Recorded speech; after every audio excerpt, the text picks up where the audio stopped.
Like some dude just shows up to your school and all of a sudden, like you're talking about things that you never thought you'd be talking about, right? Like, I don't know, sometimes we can think like everything's planned out. We can put so much work into like making sure that our lives, like next 5 years, like we got it all planned out, what's gonna go on, what's gonna happen, right? So we can get pretty confused thinking that we got a pretty good grasp on life, right? Like sometimes it's little things, sometimes it's the big things. Like I remember last year, I had the opportunity. I get to travel all over this country. I've spoken, I think, in 18 or 19 different states, and just really fortunate. I have a really great life. Really blessed to be able to do what I do. And last year, I was in Oregon. I was over in Eastern Oregon, and I was doing a three day tour of a bunch of schools, and it was Thursday, and on Friday I had to be in Wisconsin.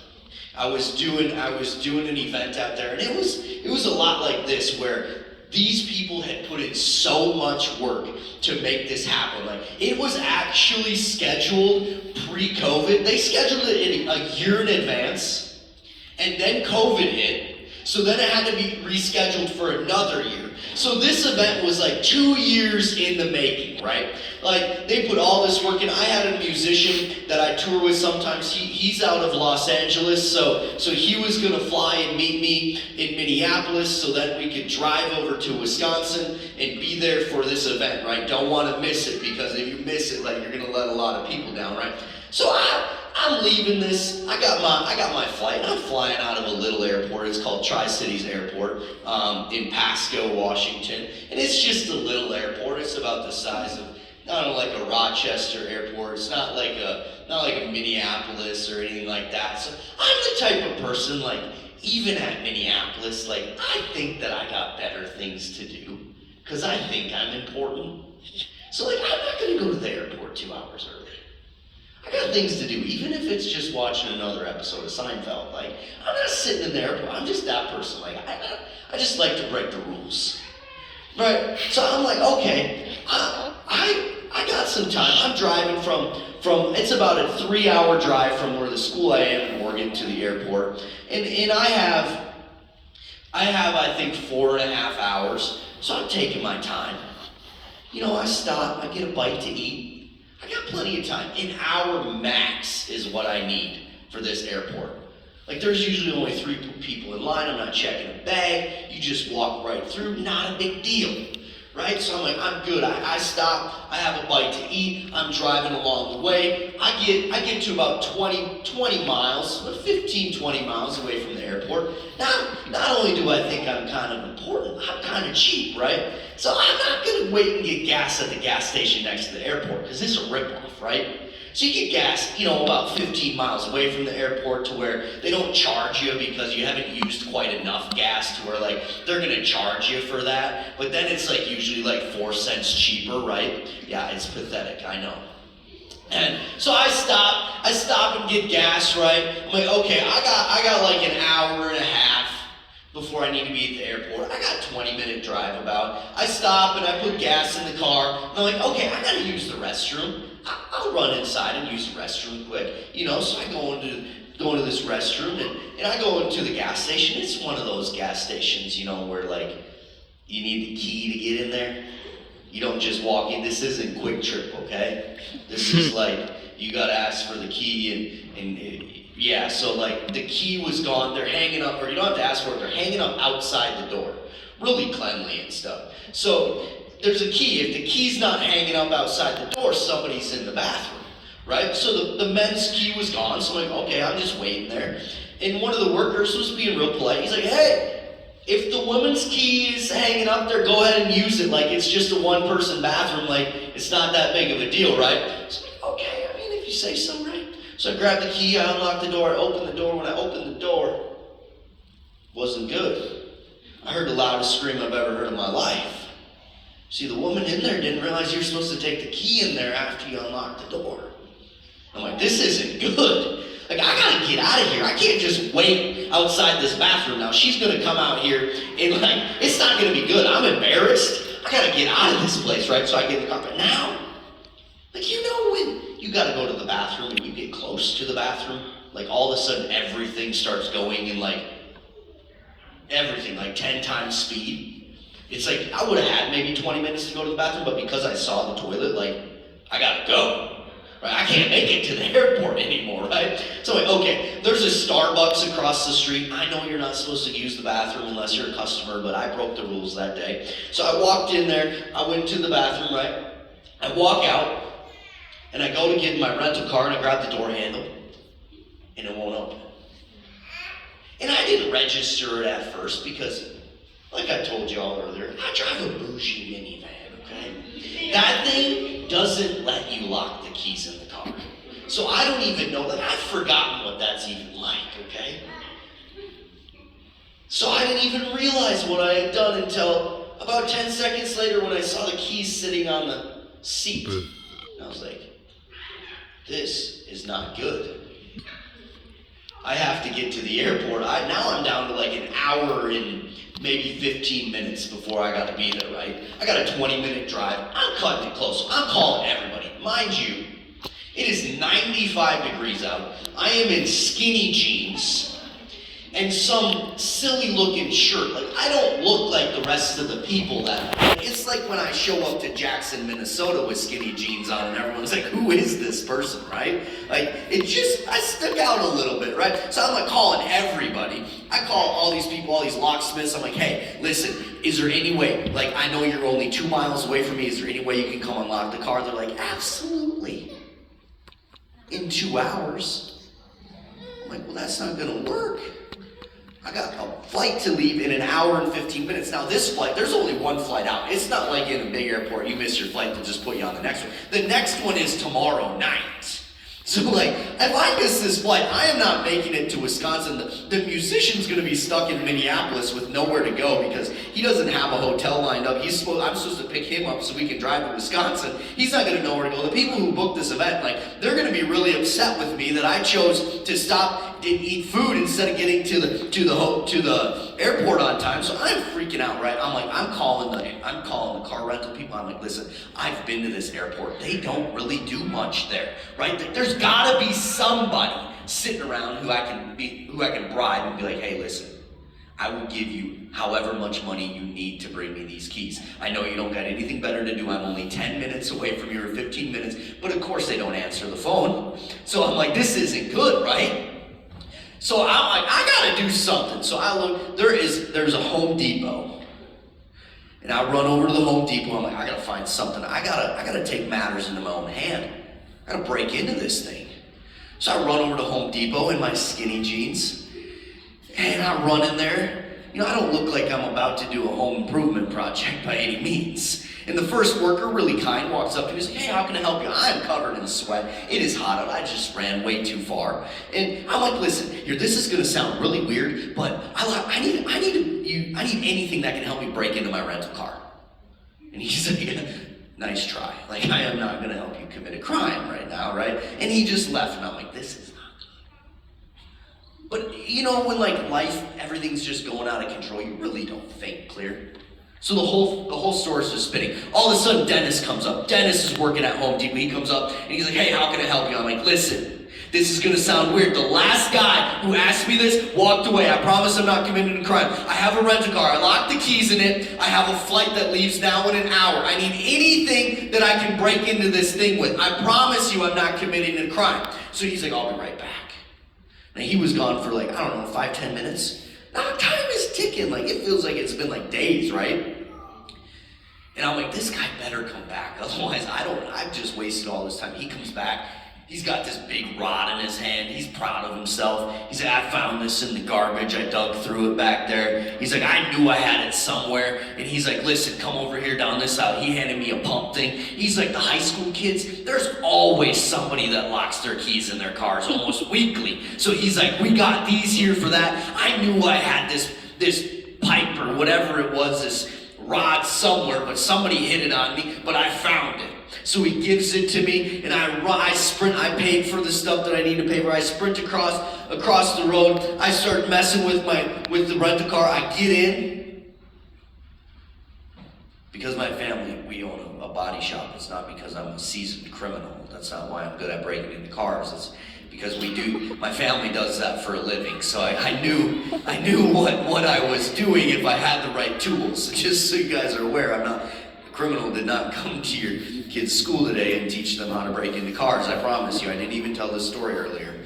So I get to the airport and I like run through security. I get through as fast as I can and I literally make it as the door is closing. Like they were not gonna wait for me. And I'm that guy, like who walks on the airplane when they're like, "You're who we've been waiting for?" Like, really? Like, you ain't nothing special. Like, we could have left you, right? I'm like, I'm sorry, I'm sorry, I had to go to the bathroom. Like, nobody cares, right? Like, sometimes we can think that we got life under control. Sometimes we can think like, oh, we got time. We got it figured out. And the next thing you know, like, life is crazy, right? Next thing you know, it's like something happens, you get a phone call that you never wished you would have got. Somebody shows up at your door, you hear about whatever it is, your boss calls you into the office, and the job that you've given your life to all of a sudden says, "Not anymore. Thanks, but we're moving on." Like sometimes we can give everything we got. We can put all the thought in the world into all this stuff in life. We can plan, we can work until our fingers bleed. And sometimes it's just not enough. Sometimes it's because of our own stupid decisions, like mine was with the airport. But sometimes we did all the right things and it still gets crazy, right? Like life is kind of like a roller coaster ride, right? Y'all know what I'm talking about. Like sometimes you're on top of the ride, man, it don't matter how old you are, how young you are, sometimes you're like, oh, man, everything is great. Like, I got the job that I want, my dream job, I just got a raise, just got a promotion, the family's good, the kids actually listen to me when I tell them what to do, like, they actually show up to school, they ain't skipping school yet, like, everything's good, right? Like, they actually sleep at night finally, and you're like, man, everything's good. I don't think life could really get any better, right? We kind of coast. We're just enjoying the view. We're on top of that ride. Then in the next day we wake up and we're going downhill so fast. We're going side to side. We want to throw up. We want to get off the ride, huh? Like maybe, like we said, maybe it is that all of a sudden that job don't want you anymore. Maybe the person that you committed your life to says it's over. Maybe, like I said, you get a phone call from somebody that tells you some news that you desperately didn't want to hear. Like I told the kids today, right? Sometimes our parents sit us down for those conversations that we knew probably will happen, but we desperately hope never do. Like life can be kind of like a roller coaster ride, right? Anybody in here like roller coaster? Any of the older people still like roller coasters, or is it you do? Okay, okay, props to you. I can't handle them. They make me sick.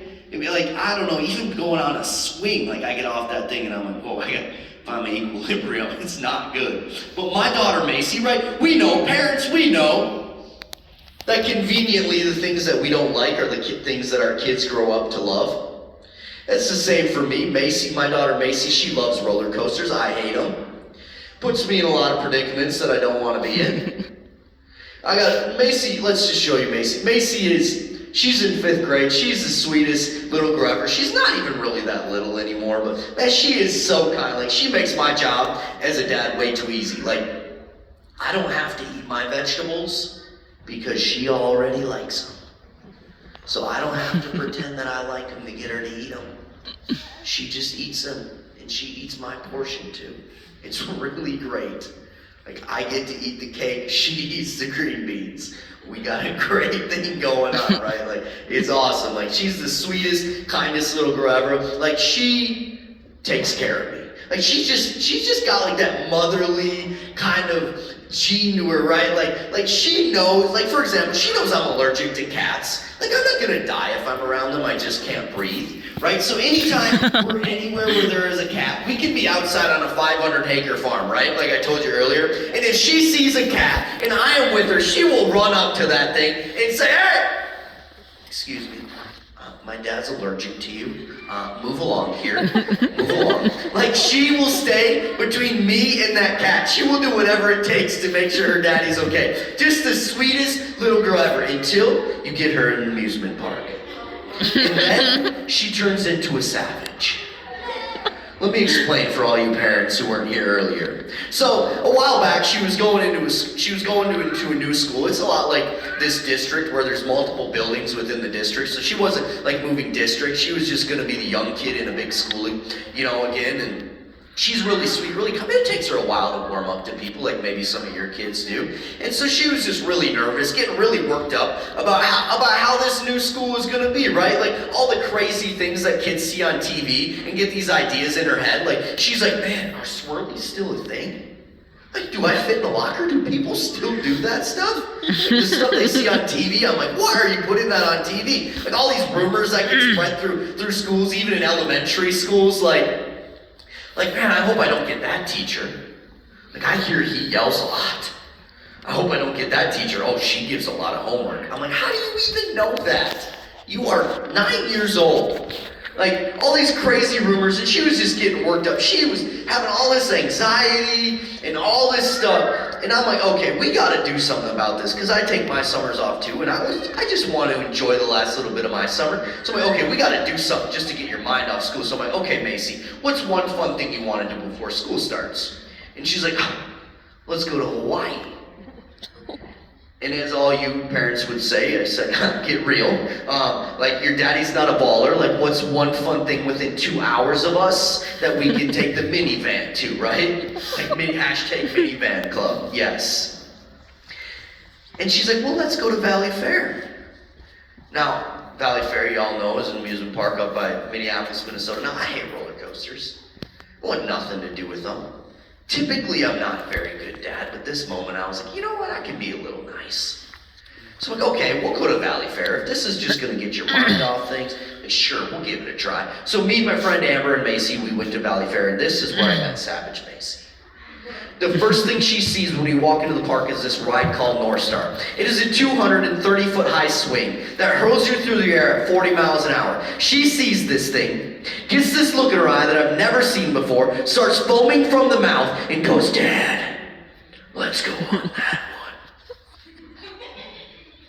I'm not going on that one, girl. Like, you're gonna have to go with Amber, right? Now, her and Amber, they went and got on this ride. Now, I'm standing outside that gated area. You know what I'm talking about, right? You guys have been to amusement parks, right? They put that, like, fence around the bottom of the rides in case the kids fall off so you can get hit by them and stuff. Yeah, so I'm standing outside that gated area, and I am freaking out. Like, this was the moment. Parents, if you haven't had this moment, you probably should by now. This was the moment that I realized that I had officially gone from like that young, cool, hip dad to just dad.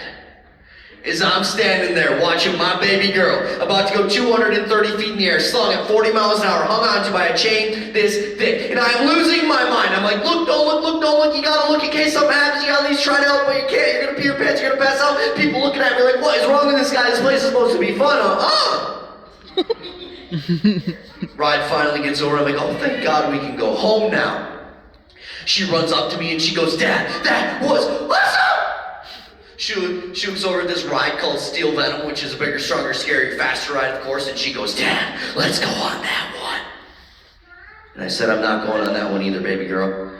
And stop talking like that, you're scaring me, right? Like, so her and Amber, they went and got on this ride. This happened more times than I care to admit, like I told the students today. Right after a while, I could tell, we know what our kids are thinking without them having to say it, right? This was not any different. Like, I knew what she was saying. I knew what she was thinking. Like, come on, Dad, why are you so lame?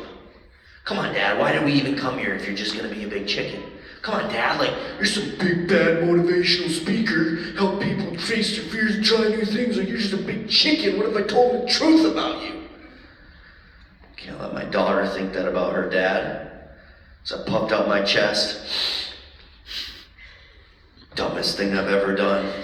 I looked over at Macy, I said, Macy, the next ride you wanna go on, your dad your hero will go on it with you. And her eyes lit up, and she started looking around Valley Fair for what ride she was going to take Dad on, and she saw this. And she said, Dad, basically, let's go. And I said, okay.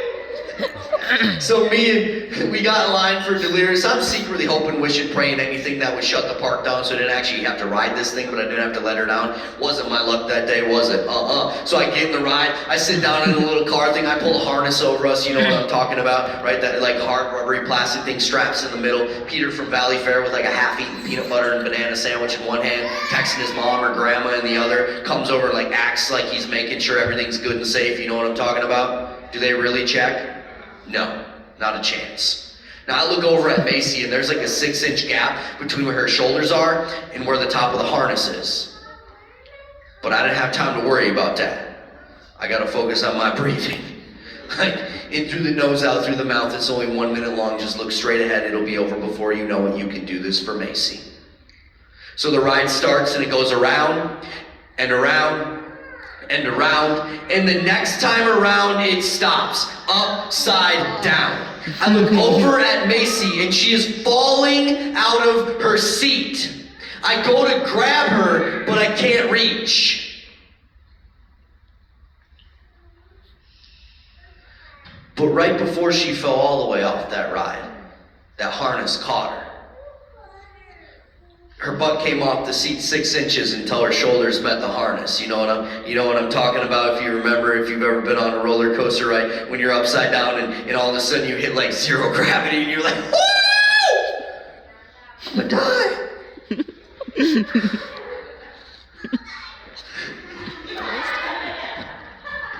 What he said. Even though, like in that moment, like when Macy was falling, when her butt came off the seat to when her shoulders hit the harness, in that 6-inch free fall, she thought she was gonna die. It was terrifying. Even though like it was terrifying, man, that harness did exactly what it was supposed to, right? It kept her safe and it kept her in that ride. Even though it was really scary, it kept her safe. And today I asked your students, if you had them in this building, I asked them, who's your harness? I asked them who they surround themselves with, that when the ride of life has them hanging upside down, which will inevitably happen, right? All you people who are a little bit older than us, like you know the things that life can throw at you. I asked them who they have in their life who can step in on those days, who know the real them, behind the mask, behind the lies and all the stories and all the stuff that with the labels that we can hide behind. And I said, who do you have that you can go to? Who do you have that will hold you accountable? Who do you have that will keep you in the ride of life when these days seem so crazy? And the cool thing is that for those of you who did show up, who are parents or grandparents, or whatever your title is, like you showed up because you want to be that for somebody. Because you are that for somebody. Because you can be that for this community. Right, like this grant that brought me in is called the Positive Community Norms Grant. It's all about changing the narrative of a community. To say, you know what, some bad things can happen, but it's still a darn good place to live. We still got some good people here. Right? And the fact that you show up tonight, it just shows that you care. And so I want to encourage you to have those conversations. If your student was in school today, have those conversations. That might be hard. It might be hard to hear some of the things that they say. It might be hard to hear some of the things that they've been through that maybe you don't even know about. And it can be easy just to say, I would rather not deal with that stuff. I would rather be ignorant to it all so that I don't have to be bothered by it. But the reality is that it doesn't just go away just because we ignore it. So be willing to have those hard conversations, and the fact that you're here says that you are. And that's really cool. Because unfortunately, not everywhere is like that. Last week I went to a school out in Idaho 2 weeks ago, and it was the same thing like today. I did the middle school and I was supposed to do the high school. I did the exact same program that I did today, and if you had students here, they probably told you that yeah, it did get them thinking. There was some emotions. It did make me think about some things. It made me think about life. And some of them maybe had some hard conversations and talked about some things that maybe they hadn't talked about before. And it might have been awkward. It might have felt weird. But the fact that you showed up tonight shows that you care, because last week it wasn't the same thing. See, I went to the middle school and all the students loved it. Man, I had a line out the door of students thanking me for coming. The principal was like, this was incredible. But then I left and went to the high school, and the high school principal said that his phone had to stop ringing because parents were upset that their kids were calling them and having these conversations with them, because they didn't want to deal with the things that their kids were talking about. And that's kind of sad. And I'm not ragging on that community. Like, I hope that I get to go back there someday and show them that what I did is a positive thing. But just realize that this school, like what you're doing, like it matters. The awkward, hard conversations that you have with your kids or with a friend or whatever it is, like they're important.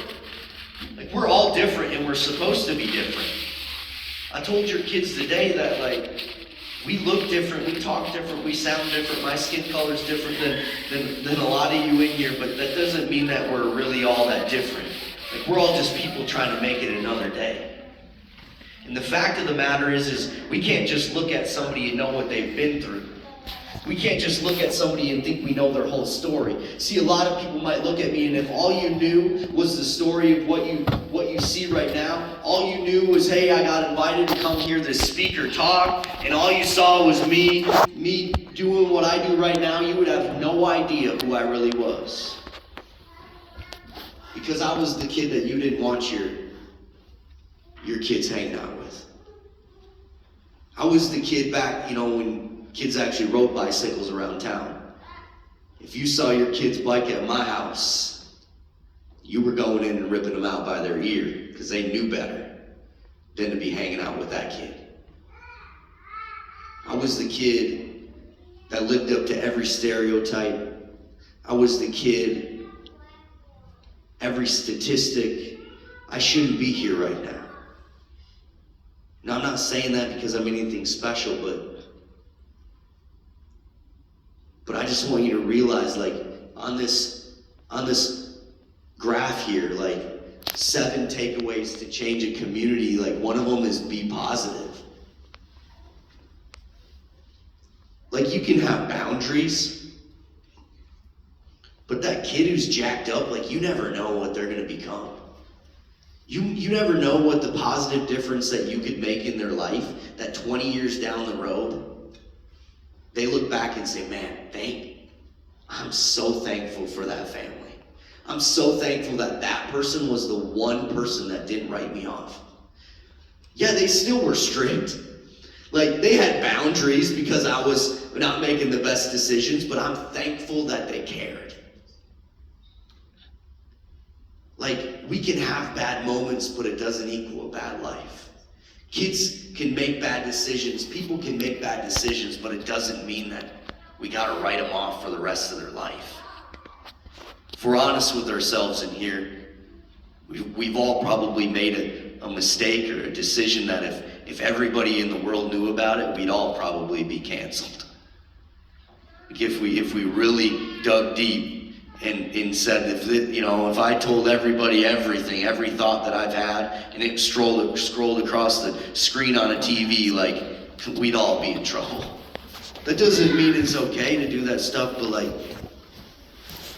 man, the people in your community, they matter.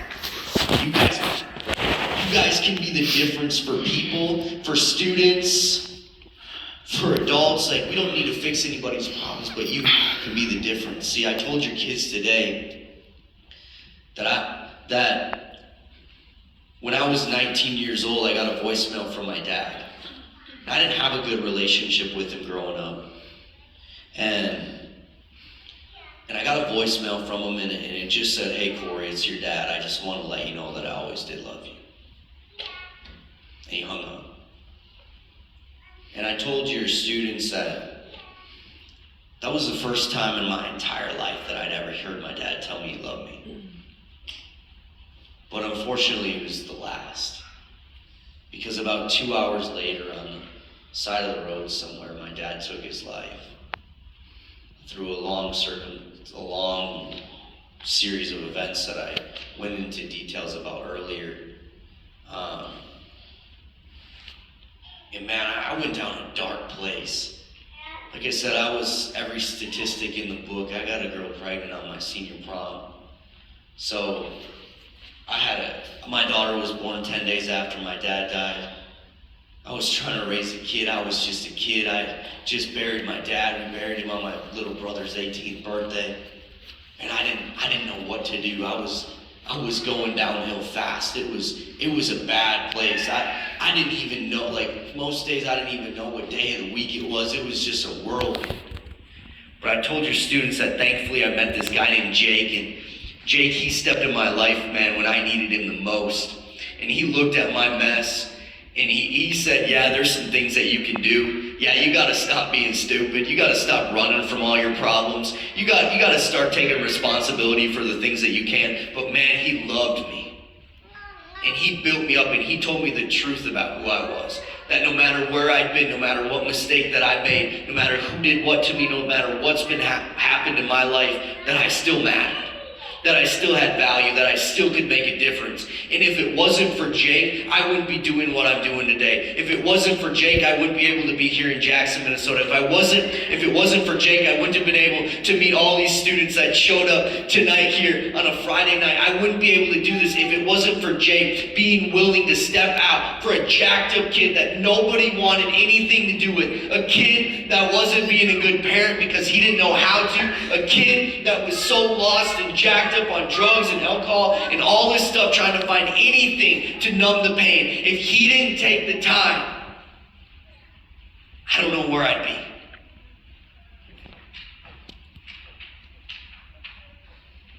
So I just want to encourage you guys, all you adults in the room, to be that for somebody else. Jake was a complete stranger,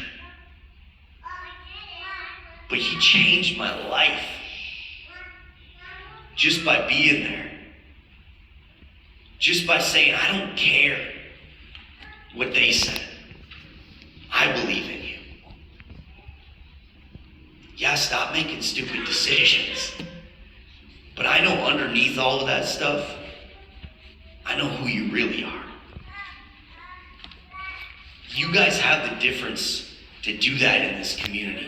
To do that in your families. Like, they might not always act like they're listening, but I promise you, somewhere down the road, they're going to remember and say, "Man, I remember that conversation.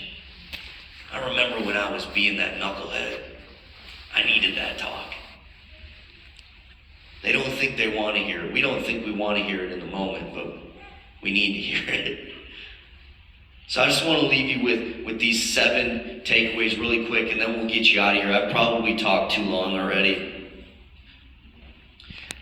The first thing, like I said, is, and these are things that somebody came up with, a group, I believe, out of Fairmont, right? Something like that. Montana.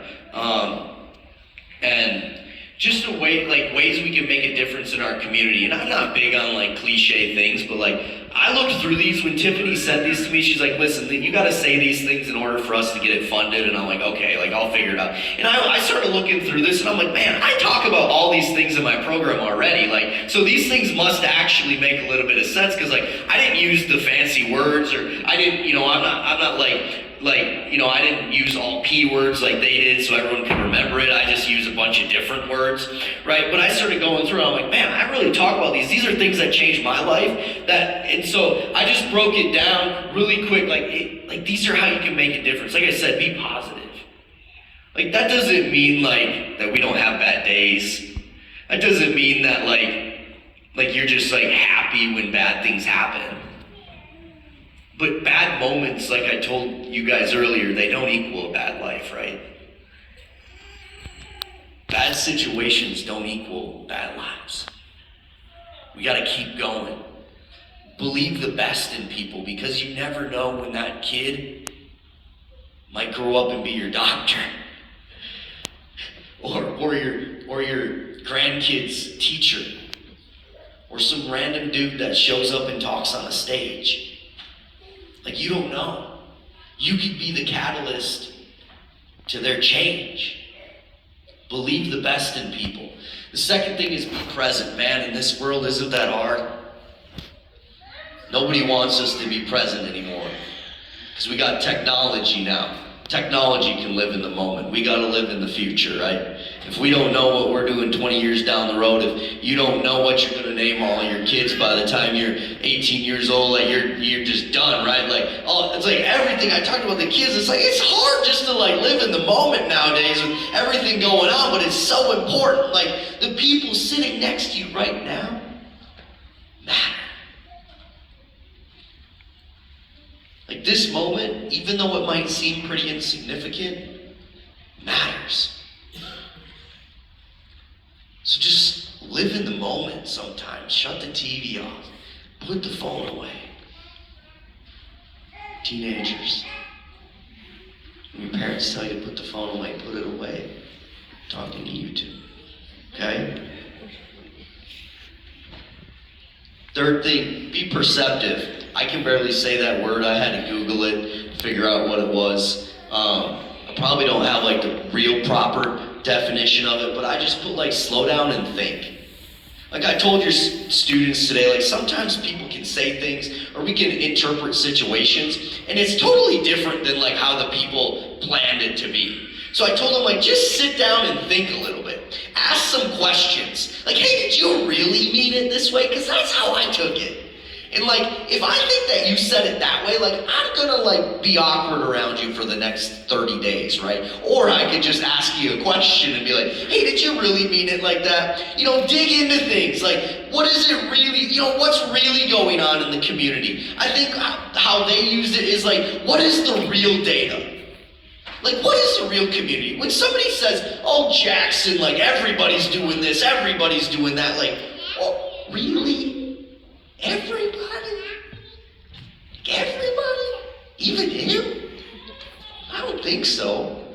Like it means like dig into it. Like don't just believe the rumors and all that stuff that we hear at the restaurants and all that we hear chitter chattering through small towns. Like dig into those things.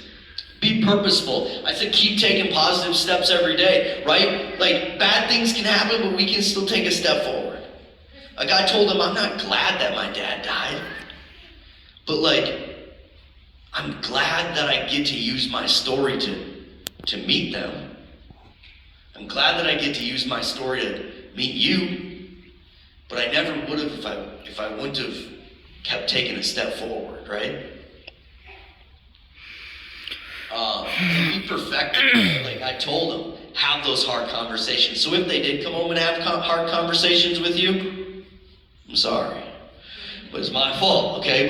But like I told them, like sit down and have hard conversations. Give them permission. Give the people in your life permission to call you out when you're walking off the cliff. I said give the people that you care about the most permission to actually love you. Which means if they see you running off a cliff, you let them say, hey, there's a cliff. You probably should think about what you're doing and not, oh, I mean, if it feels good, like, follow your heart. Like, yeah, I know, like, there's disaster up ahead, but, like, I just want you to be happy. I said, like, give the people in your life permission to have those hard conversations. Keep having them. Like, we need to have them. This world needs hard conversations. Everybody's getting so closed off now that if you don't agree with me, I don't want to have a conversation with you, right? But we need those things. We need to sit down with people we don't agree with. We need to sit down with people that don't think like us. Be proactive. I told them to find their harness. I told them to find the people in their lives. And for you adults, we need them too. Who do you go to? Because if you're not going to anybody, how can you expect your kids to do it? If you're not taking care of yourself, how do you expect your kids to do it? If you're not in a good spot, how are you going to help your kids?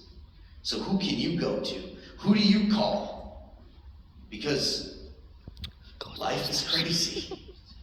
Right? We never know when it's going to be turned upside down, and we need to pick up the phone and say, hey, I need to chat. Like, find those people. The last one is be passionate. Like, you're probably laughing at me because I'm up here spitting and I'm sweating, and like, you're like, this is supposed to be like a low-key night. Like, settle down, big guy, right? Like, but I'm passionate about what I do. Like, I love my life. I've been through hard things, and I know that. And there's days when the tears roll down my face, and there's days when it's really hard. It's hard to tell my story day in and day out, over and over and over and over again. But because I'm passionate about you guys and the difference that I can make, like, it keeps me going. Like, I told them that their story matters. Your story matters. What you've been through, it matters. It can change somebody's life. Like, you older people with experience, like, don't write off your story. A younger kid could benefit from what you've been through. Can benefit from the different times that we grew up. Like, the world's different. Yeah, they think that we're weird because we're old, but like, underneath it all, like, we can all benefit from that. So be willing to share your story. Don't be so concerned, like, what are people going to think if they know this or know that? Like, it's worth the risk. It's worth the risk. Right? Do you guys want to do any more songs or no? Yeah! You sure? Yeah! Okay, well, I'm going to sing them. So this is what we're going to do. He admitted we're going to sing one, maybe two songs, depending on what y'all want. But during the songs, and I know it's like y'all are chilling. I see, some of you got little kids, and that's okay. But this is what I had your kids do earlier. There's note cards and markers, and I know this is a little weird for adults, but that's okay, because I do weird things, right? During this first song, this is what I want. I want you adults to set an example, all right? Your kids, when I said this, they got up, and I just asked them, what's one positive step forward you can take today? What's one thing? Maybe you need to have a conversation with somebody. Maybe you need to pick up the phone and apologize to somebody. Whatever it is, we're not going to call you out. Don't worry. Don't put your name on it. I don't need to know. But let's set the example. There's pieces of paper on each side of this auditorium. During this first song, you adults, because the kids already did it. You younger kids, you can do it because you didn't get to do it earlier. But go and grab a piece of paper and a marker and just write down one thing. One thing that you can do. I challenged your students to it, your kids to do it. So what's one thing? Maybe it's not doing something different. Maybe it's just a kid who's been on your heart. And it's like, you know what, I'm actually going to take the step and just have a conversation with them. I don't know what it is, but just write that thing down, drop it in the bucket. It's more just kind of, as they say psychologically, when you put pen to paper, it makes it a little bit more real. So I know it's a little weird, and I know nobody wants to get up out of their seats. But your kids did. So I'm just asking you to. I've got to beg, because I know if I don't beg, y'all aren't going to get up. So just write down those things. We're going to sing the last song, and then maybe do Shut Up and Dance if you guys want that, okay? The song, I don't know what it is.